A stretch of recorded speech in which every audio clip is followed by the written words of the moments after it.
32. Scuddy. Wind howls outside as we crouch around the crackling fire. After he cleaned up my forehead, Cal used some of our water supply to wash the matted clumps of dirt and blood from my hair, which was oddly sweet, considering his displeased demeanor toward me. I comb my fingers through the strands as an orange glow from the stove flickers on the walls. We've been sitting in silence for probably 20 minutes. He grabs his bag and locates his phone. "You have service this high up?" I ask. "You usually do at the top, double quotes." He walks around the small space. "I'm not getting anything in here, though." His fingers swipe across the screen. "What are you doing?" I ask. "Writing a text, hoping if I go out on the catwalk I'll get a bar or two, enough for it to send." "Did you tell anybody where you were going?" He doesn't respond as he taps out a message, and it soon becomes apparent he's not going to. I told no one either. My gaze returns to the flames in front of me. My core temp is finally coming up in tile. Never take warmth for granted again. I don't care that I'm stranded at the top of a mountain with the man who hates me. He may have crushed my weak heart, but Hayes also the reason it's still beating. As I fix my eyes on the fire, he shoves his feet back into his boots and shrugs on his coat. The snow that clung to it when he walked in now, nothing more than beads of water. He opens the door and steps out quickly. The cold air rushes in and quickly settles. We're shrewd enough to know sharing that twin bed is the best option, but neither of us have acknowledged it yet. There's no polite "you take the bed, I'll take the floor" conversations happening. That's out of the question. We need to share body heat. We're in survival mode. The dancing flames before me are mesmerizing, but with each blink, my eyelids grow heavier and scratchier. I'm unsure if it's due to exhaustion or actual dirt. Maybe a little of both. My body is spent. Turning my back to the fire, I allow it to heat my thermal until it's too much to bear. The room's overall temperature has gone up enough for me to back away from the stove. I stand and pull back the wool blankets on the bed, then crawl into the cold, crisp sheets. My teeth chatter, but the second my head hits the pillow, my entire body melts into the mattress. A smile grows on my lips. Hi. Cotton. To my stiff, aching muscles, the bed feels like a cloud. Closing my eyes, I don't know if I'll ever be able to peel them open again. I curl into the fetal position and use my body heat to warm myself and the blankets around me. Callahan comes back inside, announcing, "No signal." I pretend to be asleep, listening to him stock the stove with more wood and adjust the damper accordingly. Before long, the bed dips, and he scoots me to the edge, placing himself between me and the cold wall of windows.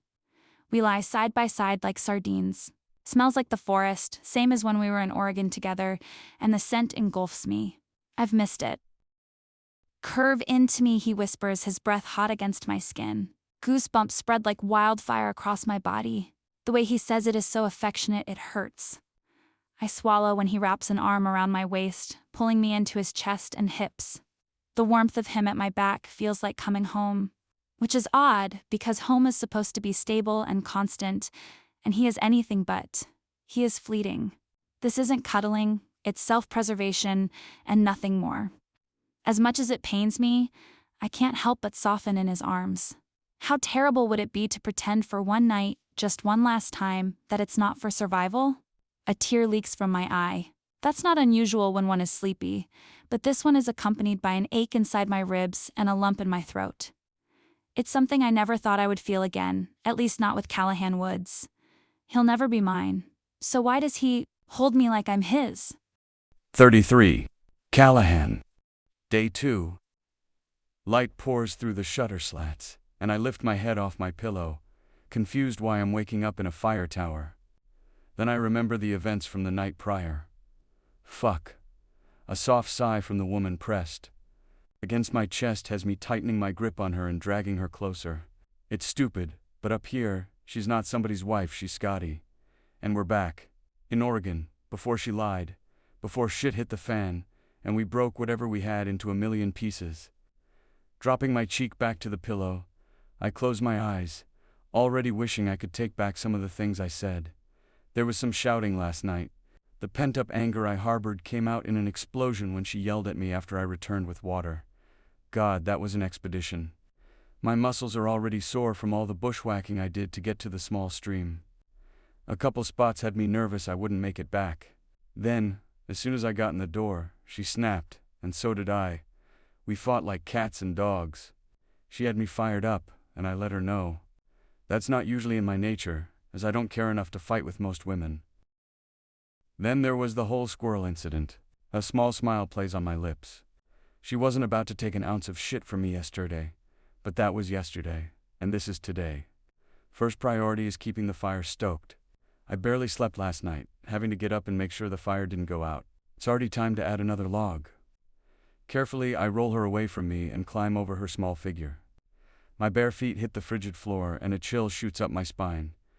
Upon closer inspection, I realize there's still a small flame burning. Interesting. She must have gotten up during the few hours I slept and put a couple logs on the fire. I appreciate that. I add more and close the door on the stove, adjusting the damper to slow the burn and prolong our wood supply. The metal squeaks and I wince, hoping she doesn't awaken yet. Her brain needs rest after the hit she took. As delicately as I can, I squeeze behind her again, careful to not startle her. Then I pull her into me for no other purpose than to use her body heat to warm me up. It's chilly as fuck outside of this bed. Closing my eyes, I rest my chin on top of her head and breathe her in. There's something grounding about this woman. She's like that cozy light after coming home to a dark house. She brings me comfort. Normally, I'd be pacing trying to figure out our exit strategy, but I'm content to lie here and let my mind race from bed. Last night I tried to send a text to Xander and King, letting them know where we are. It'll probably be a couple days before anyone even knows I'm missing. After all, I told Xander I had returned safely. This would be the last place he'd look. Nobody will be at the trailhead to see our vehicles, because no one in their right mind would hike quells during a snowstorm. Hell, the Park Service has probably closed the gates on the entrance. It's not uncommon for people to ditch vehicles at trailhead lots, so it's not like a ranger will spot it and suspect anything other than a couple of cars left behind. Someone will notice when Scotty doesn't show up for work, although if this is her first day off in a stretch, it could be days before that happens.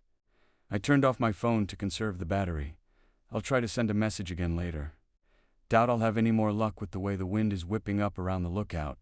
It's even louder this morning than it was last night. We have food, water, and shelter for about a week. There are a few dead trees I spotted that look dry enough to burn. Eventually we'll run out of firewood and need more for the stove. I do some math to figure out approximately how many logs we're burning an hour, and how soon my ass needs to get outside to chop more.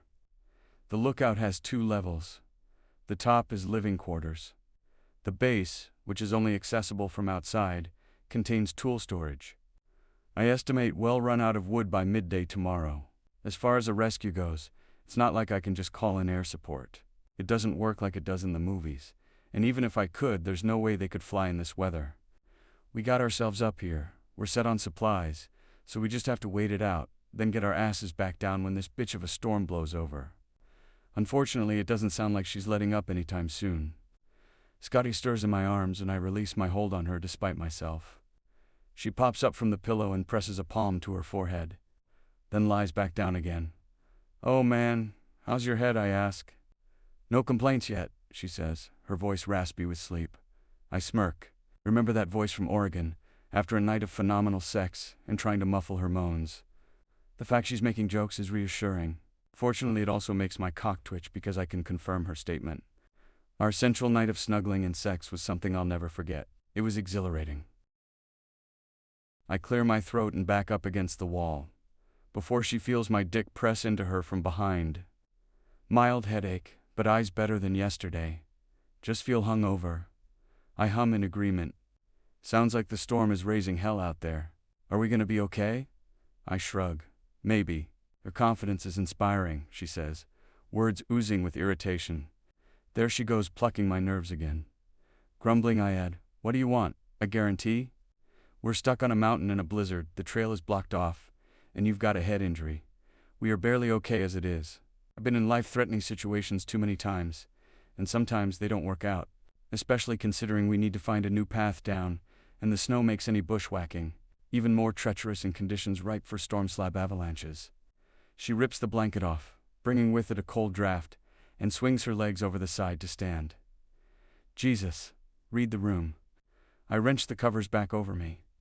Who was it that was talking about strokes and seizures last night? I'm just being realistic. We need to be honest with ourselves here. It's a fact of life. Some call it cynicism, but I'd rather expect the worst. At least then I'm not blindsided when luck goes south. That doesn't mean I won't fight like hell for our survival, but I can't handle the crippling depression of losing someone unexpectedly. Preparation is everything. Well, honestly, I have to pee. Really bad. I roll over facing the wall and close my eyes. There's an outhouse. Might need a shovel to get to it. Have fun. I'm going back to sleep. I barely slept last night. That's nothing new. It's been years since I slept well, but this situation isn't helping the constant agitation and anxiety clinging to my thoughts.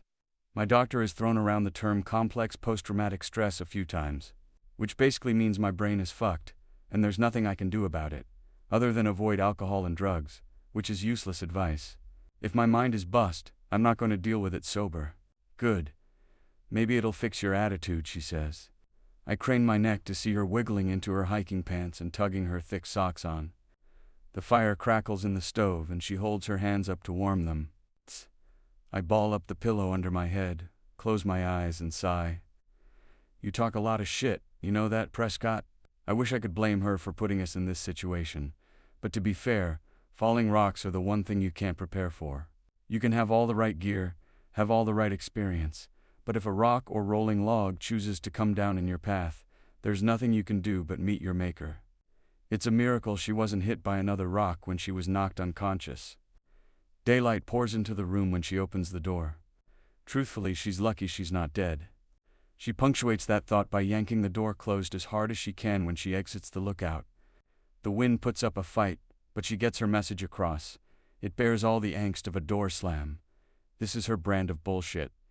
She saunters into my life peacefully and storms out, leaving a path of destruction in her wake in like a lamb, out like a lion. Gets under my skin like no other. After a few minutes, she comes clomping back inside. I turn over to see snow clinging to her pants, confirming it's thigh deep on her. She carried a pile of snow in just by walking through the door. I sit upright. Scotty, you brought half the fucking mountaintop in here. Keep that shit outside, yeah? She raises her eyebrows and blinks at me, then throws her arms out to the side. I see your attitude is still here. It's a whiteout out there, by the way. The catwalk is covered. I knocked a bunch off the side, but it's a mess. It sticks to everything. Sticky snow means it's wet, which means it will be an even bigger pain in the ass to hike through, and we're at a higher risk for avalanches, depending on how it's packed. I was so excited to experience my first real snow, she murmurs. Enjoy your morning stroll through winter wonderland, did you? Her face blooms red and I close my eyes. The corner of my mouth turns up with a smug grin. She shuffles around the room and I crack open one eyelid, watching her strip her outer layer, and the neck of the sweater stretches, revealing the edge of a bruise. How's your shoulder? Fine. Good. I shut my eyes and fall asleep to the sound of her setting more logs next to the fire. Back to that day. Seeing Garrett make him crushed and lifeless. Then Xander's expression when I had to tell him his father was dead. Protocol is to alert authorities so they can contact next of kin, but Xander needed to hear it from someone who knew and loved his dad. Garrett was our sup, and he became like a father to me after my own dad passed. I choke as I attempt to comfort my best friend, but he's like a statue. He doesn't react.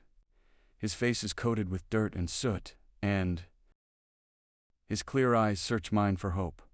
Hope that I'm wrong, that I'm mistaken, that his dad is still alive. I have nothing to offer him except hurt and the worst day of his life. Xander fades away, and the vision of Garrett takes his place. My eyes brim with tears, and my throat tightens. The utter panic and dread threaten to drown me. I inhale, but the air doesn't reach my lungs. It tastes like ash. I'm held hostage, forced to relive the incident like it's happening for the first time. Guilt, fear, and fury battle inside me. I'm powerless, unable to breathe as I'm crushed by the overwhelming weight of utter misery. My heart thrashes in my chest, and the pounding fills my ears until it's the only sound I hear. I'm sleeping. Another nightmare I can't wake from. No matter how much I try to move, my arms and legs have been filled with lead, holding me down while I'm doomed to experience every second in excruciating detail. I'm trapped, paralyzed by my broken mind. Warmth rushes over my body, and I jerk awake. I thrust my eyes open, replacing the images of his charred flesh with the interior of the lookout. Scotty's arm is draped over my side, and she threads her fingers with mine. For the first time, I'm able to come up for air, gasping like I'm breaking the water's surface after being held under. My chest heaves, and I sense the sweat across my forehead. Fuck, it's not real, she says. I swallow, gulping in more oxygen. I wish she was right, but it is real. It already happened. Her cheek presses to my back, and for the second time she helps me through a panic attack, giving me a safe space to release the tension in my muscles. Her gentle touch is soothing, keeping me in the present. Concentrate on your breathing. I'm still with you.